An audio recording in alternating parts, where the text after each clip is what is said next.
Jade. We've put some information, by the way, about choking from the hospital on our website. Australia has one of the highest rates of asthma in the world, and no one really knows why.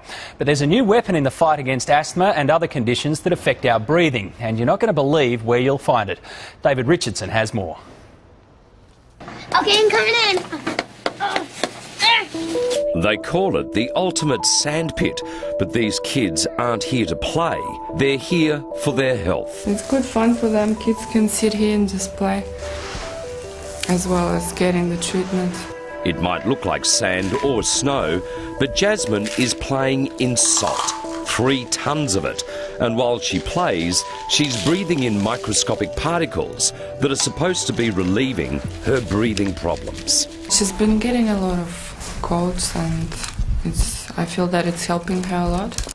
Maria and her daughter Jasmine have visited this new salt room 6 times and swear salt therapy works. Sometimes I had problems breathing at night, and now I feel much better. It looks like a palatial beauty salon, but it's a salt room, a treatment called halo therapy that's sweeping the world. A popular treatment in Eastern Europe, salt rooms are popping up everywhere.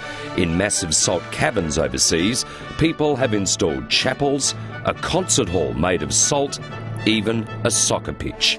Now salt rooms are in Australia. Patients basically come in and sit and breathe the purified salt air, which is very rich in negative ions, and this has a very positive effect on the respiratory system. Jacqueline Port from Sydney's Salt Room, a new alternate therapy in this country, but centuries old. It's been around for a very long time, actually since medieval times. Monks used to take the sick down into salt caves and they'd actually crush stalactites to activate the salt particles. So yeah, it's had a very long history.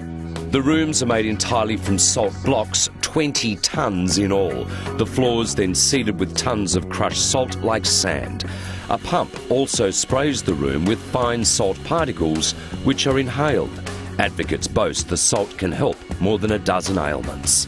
Asthma, bronchitis, hay fever. It's even actually been clinically tested for cystic fibrosis. It's had a very positive effect. For thousands of years, people have flocked from around the world to sample the mythical curative powers of the Dead Sea. Mud enriched with salt and other minerals lathered onto the skin. A supposed treatment for eczema, acne and other conditions, salt rooms are supposed to do the same thing. Do you feel better immediately? That afterwards, you definitely feel refreshed. Nicole has had 6 45-minute sessions in the salt room and swears by it. Salt in general is a fantastic just healing agent in general. So why not?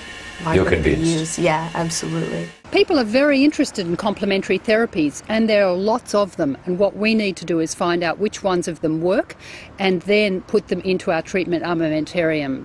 Dr. Christine Jenkins has studied asthma and lung disorders for most of her life. She's not convinced salt rooms work yet. Would you like to see salt room clinical trials in this country? I think we always need clinical trials properly conducted and scientifically interpreted and analysed to determine whether treatments are effective. There's an enormous amount of wasted energy and money that can go into the wrong therapy, and it can be very dangerous into the bargain. For Australia's 2 million asthma sufferers, mostly children, the trusty inhaler is the only help.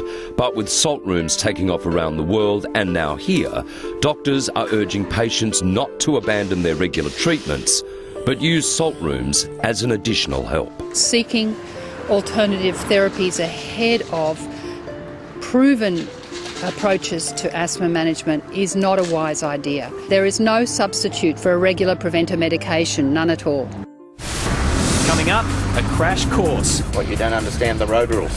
putting bus and taxi drivers to the test. I was in the cab and I care about my safety. So, are they up to scratch? You're not going to kill us, are you?